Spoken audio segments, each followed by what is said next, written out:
Okay, let's get into your reading, Aquarius. Okay, I really feel like someone here has feelings for you.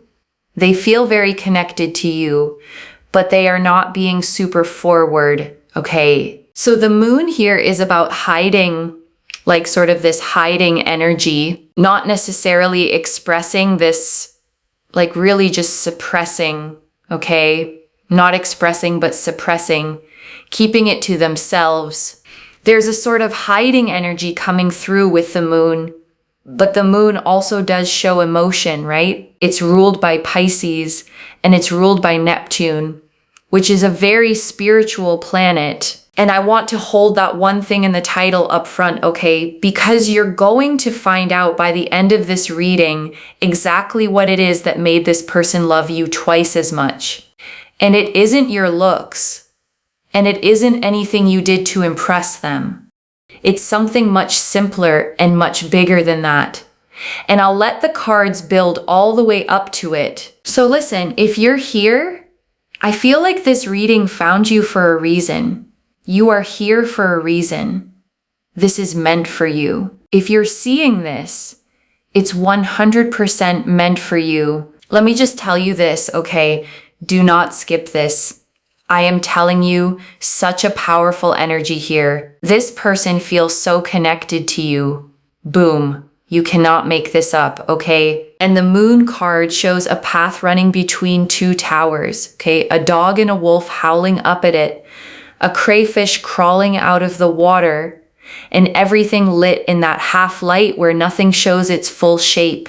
And it's the perfect card to open this because it's the card of things kept hidden, of feelings under the surface, of an emotion that's real, but not yet brought into the light. And I want you to understand what that means about this person from the very start, okay? The silence you've been experiencing from them is not empty. It's full. It's full of something they're holding under the surface, suppressing, keeping to themselves. And the moon is telling you there is a whole emotional world going on in there that you haven't been allowed to see yet. The Ten of Pentacles. The Ten of Pentacles shows that this person feels so connected to you, so drawn to you. They see you as life partner material. They see you as the kind of person they can be with, they can grow with, they can have something work out with. They feel so connected to you and so drawn to you. They literally appreciate you so much, and they literally see that you can be their life partner. And I want to be clear about how significant this specific card is here, okay? Because the Ten of Pentacles is not a crush card. It's not a butterflies card. It shows an old man with his dogs, a couple, a child, 3 generations standing together under an archway with the family crest carved into the stone. It is the card of legacy, of building something that lasts generations. So when this is the card for how they see you, okay, they are not thinking about a fling. They're thinking about a life, the whole architecture of a future, a home, a family, growing old. That's the scale of what they see when they look at you. And that scale is part of why they've gone so quiet, because it's a lot to feel and not know what to do with. And I want to name something specific about being seen this way, okay? Because it cuts both directions. Being seen as life partner material is the most flattering thing in this reading. And it's also the reason for the paralysis, because you don't get nervous about someone you see as temporary. You get careful, painfully careful, about the person you've decided you want for life. So the very weight that's freezing them, okay, is the proof of how seriously they're taking you. A casual feeling moves fast because it has nothing to lose. A life partner feeling moves slow because it feels like it has everything to lose, and this person is moving slow for the biggest possible reason. Now, with the Five of Swords, I'm going to check this out, because why did the Five of Swords come out with the Ten of Pentacles? Okay, the Five of Swords. This person loves you a lot. They care so much about you, okay? They feel like you are so, so special. Your person here feels that you are so, so special.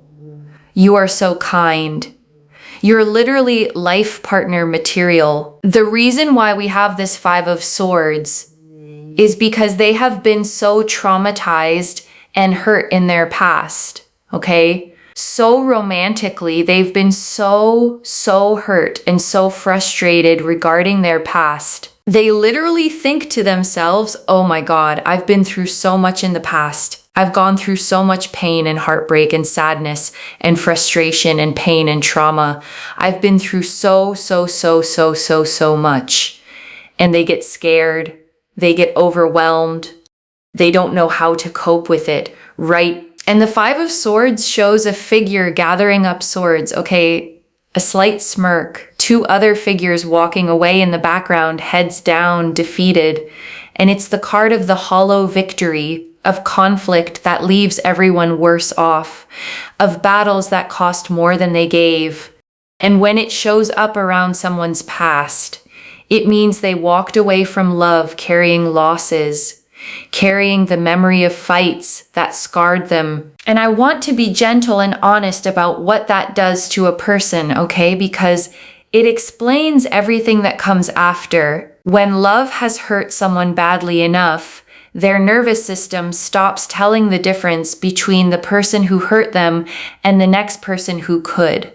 A new love, even a safe one, even the right one, sets off the same alarms as the old danger. So when this person hesitates around you, okay, some of what they're feeling isn't even about you at all. It's an old alarm going off.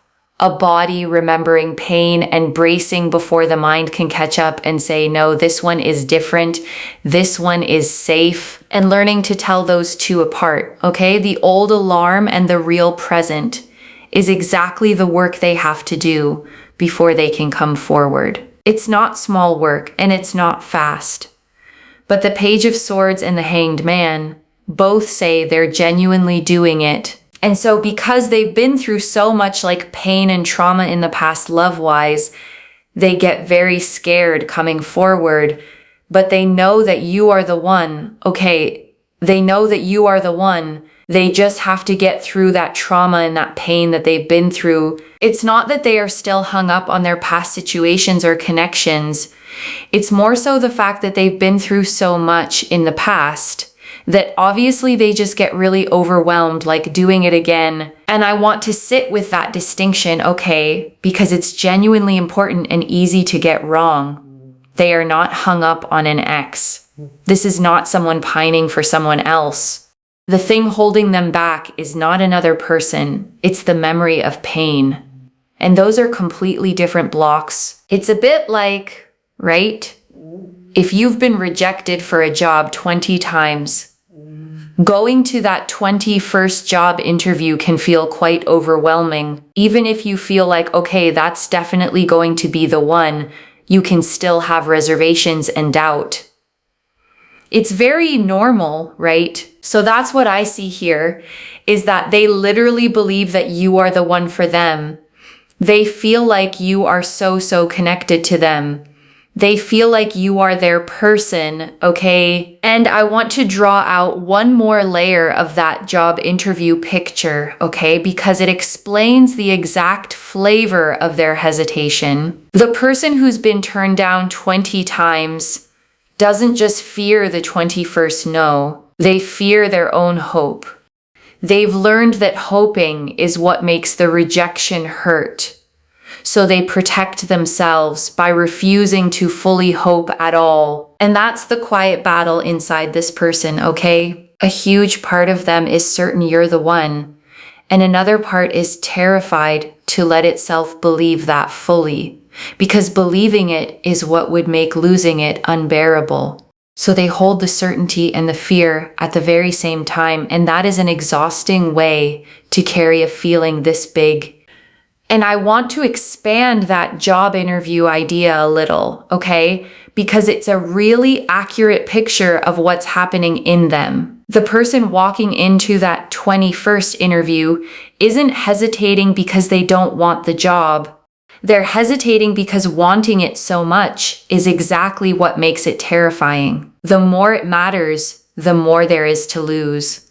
And the more the old rejections start whispering, and that's this person with you, okay? It's not that you matter too little to act on. It's that you matter so much that acting on it feels enormous, and their scars start speaking up the moment they get close to something real. We got quite a few cards here. 1 second. But they get overwhelmed. They get scared. The Page of Swords. We've got the Page of Swords. They feel like you are their person. They want to have this transformation. They don't want to be stuck, in their ways. And what I mean by that really is that they don't want to be stuck in a cycle, in a situation where the past just affects them. Again, not the past person or anything. It's the past, like trauma and the heartbreak and the sadness and, the overwhelming emotions of what they had to deal with when something didn't work out in the past. They don't want to be stuck in that kind of energy. And the Page of Swords is shown standing on a windy hilltop, okay? Sword raised, hair and clothes blown back, alert and ready and looking forward. It's the card of new mental energy, of someone deciding to face something with clear eyes, of the first move toward a breakthrough. So this card is genuinely hopeful, okay? Because it means they don't want to stay stuck. They're not resigned to their fear. There's a part of them actively wanting to break the cycle, to be different this time, to not let the past run the future. So they know that you're the one. The Hierophant here shows family energy, okay? This is Taurus energy. You've got double Taurus energy here. We got the Bull here as well. Basically, Taurus is a fixed sign, okay? And it is to do with being locked in when it comes to commitment, when it comes to stability, when it comes to marriage, for example. It's about being locked in and completely faithful, loyal, and committed. So they know that you are the one, okay, they know that you are the one that they want to be locked in with. And the Hierophant shows a robed figure between two pillars, okay, two students kneeling before him, a hand raised in blessing. It's the card of tradition, of sacred commitment, of the formal, serious, institutional kind of union, marriage in its most committed sense, and paired with double Taurus, okay? The most loyal, most locked in, most faithful sign in the whole zodiac. You're getting a picture of someone who does not do things halfway when this person commits. They commit fully, permanently, the being locked in kind. And that's exactly the kind of person who's terrified to start, because for them, starting means forever. The Page of Swords again. Page of Swords. They want to be proactive. They want to come forward. They want to say something. They want to work towards this connection. Yes, they have their little wobbles and their little struggles because of what they've been through in their past. But they want to do this. The Magician and the Knight of Cups. Magician is about communication. And we've also got here as well the Knight of Cups. They're going to come forward romantically and express themselves to you and progress things along with you and move things in that direction. And the Magician stands at his table with all four suits before him, okay? One hand raised to the sky, one to the ground, the infinity symbol over his head. It's the card of making things happen, of intention turning into action, and specifically here, of communication, of finally finding the words. And the Knight of Cups, okay, this is the romantic of the whole deck. A knight riding slowly and gracefully, offering a cup out in front of him, armor decorated with fish and wings. He is the card of the lover who arrives with his heart extended, the one who comes bearing feelings, the proposal, the confession, the offering of the heart. So between the Magician and the Knight of Cups, okay, you have the finding of the words and the offering of the heart side by side. This is the reading showing you that the coming forward is genuinely in the cards, not as a fantasy, but as a real movement this person is building toward. And I want to add something about the Knight of Cups specifically, okay? Because it says something about how they'll come. This knight doesn't charge like the others. He moves slowly, deliberately, his horse walking, not galloping. And that tells you the approach when it comes won't be reckless or impulsive. It'll be considered gentle, offered with care, which fits everything else we've seen, okay? Because a person carrying this much fear isn't going to burst through the door. They're going to approach the way this knight does, one careful step at a time, heart held out in front of them, hoping it's safe to offer it. The Hanged Man, and then we also have the Hanged Man, which is them awakening and kind of realizing things and becoming a lot more on the same page and progressing things along with you. And the Hanged Man hangs upside down from a tree by 1 foot, okay? Calm-faced. A halo of light around his head. And here it's a beautiful card to see because it's the card of the shift in perspective. The moment someone finally sees a situation from a completely new angle and something clicks into place. So this is them coming to a realization, okay, a genuine internal awakening where they stop seeing you through the lens of their old fear and start seeing you clearly as the person worth getting over the fear for. Now, if this resonates with you, please like this reading, comment down below, and make sure you subscribe, okay? This person just wants you to know that they love you. They feel connected to you. They feel drawn to you, but they just need a little bit of time to get over their fears, okay? Over their fears. And I want to say something honest about that little bit of time, okay? Because I don't want you to hear it as a promise with a date on it. The cards are very clear that the feeling is real and the coming forward is genuinely building. But someone healing from real trauma moves on their own clock, not yours. And part of protecting yourself here is holding both things at once. The love is real, and you cannot put your own life on pause waiting for their timeline to finish. I don't want you to move on. So we have here, I don't want you to move on, because they literally do not want you to move on. It's very, very obvious from all of this that they literally do not want you to move on. They do not want you to be with someone else or to be connected with someone else. Please forgive me. We also have here as well, please forgive me, because I do feel like they will come to you with an apology and be like, I'm so sorry this took so long. I'm so sorry it took so much time. I'm so sorry I wasn't able to do enough, okay? They will feel very, very bad, and also very, very sad in regards to this. And I want you to actually picture that apology for a second, okay? Because it tells you something about the character underneath the fear. A person who plans to apologize for taking too long is a person who knows their silence had a cost. They're not oblivious to what the waiting did to you. They're aware of it. They feel guilty about it, and they intend to own it. And that awareness is its own kind of care. And I want to sit with the shape of that apology for one more moment, okay? Because there are 3 sorries in it, and each one points at something real. I'm sorry this took so long. That's them acknowledging the waiting.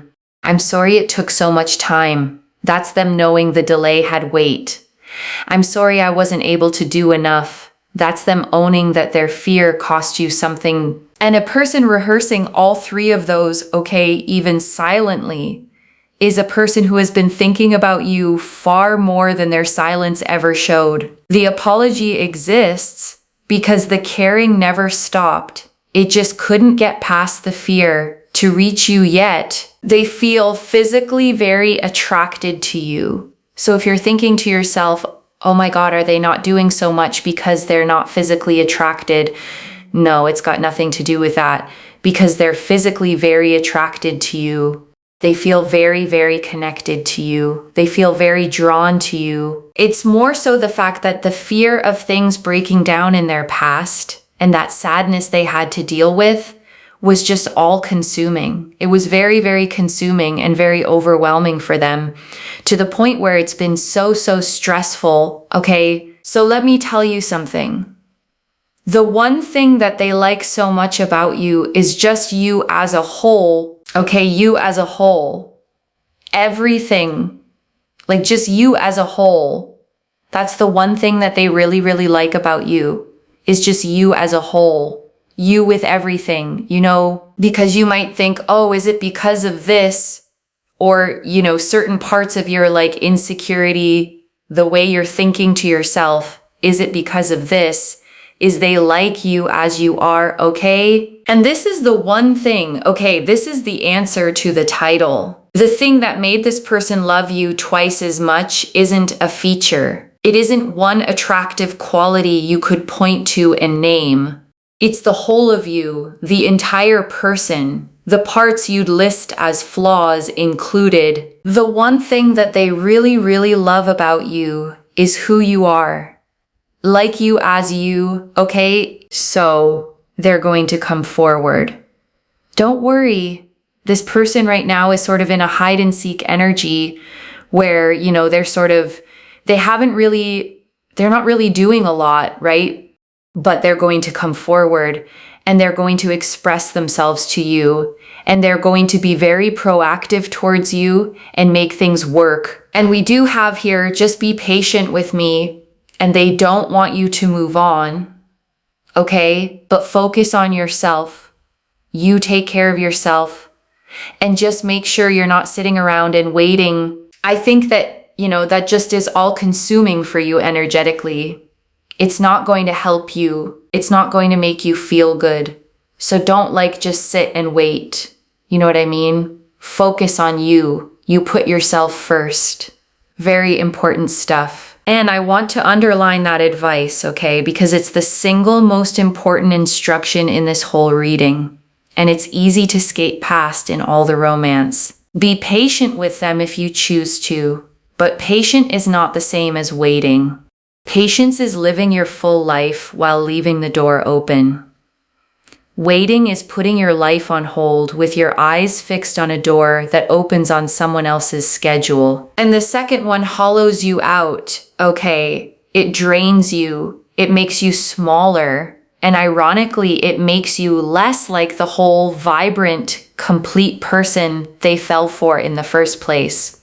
So focusing on yourself isn't giving up on them. It's staying the exact person they don't want to lose. The Tower. We've got the Tower. So there's a rebuild. There's a sense here of things really progressing. Building, the building blocks. There's a lot of progress. There's a lot of movement. There's a lot of,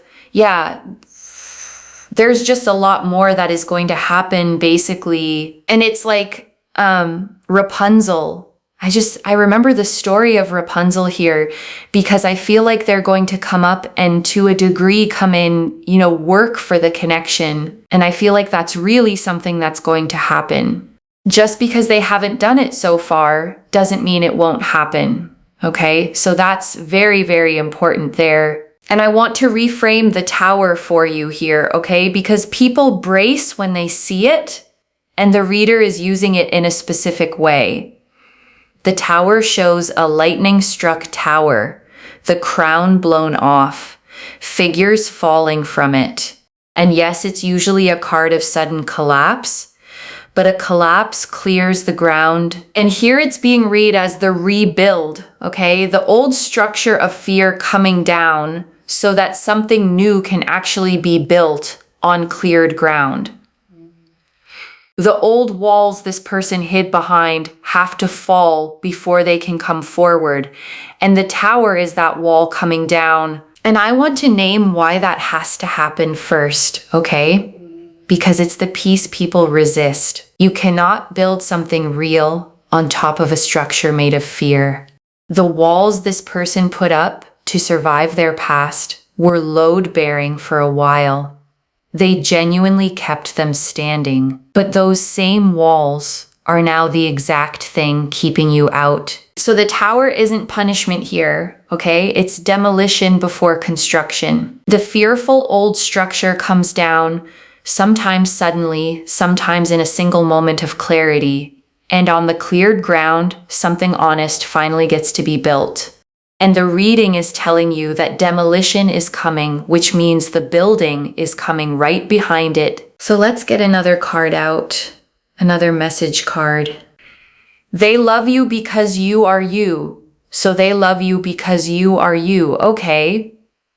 With all your emotions and all your vulnerabilities and all your sensitivities and who you are as a person, they love you for who you are. That's the one big thing. Okay. It's not that, oh, they just like your body or, oh, they just like, your hobby or something. It's you for you. And I want to slow all the way down here, okay? Because this is the heart of the whole reading and it deserves more than a passing line. They love the parts of you that you've been taught to apologize for, the emotions you think are too much, the vulnerabilities you try to hide, the sensitivities you've been told to toughen out of. Those exact things, okay? The ones you count as your flaws are the things this person looks at and loves, not tolerates, loves.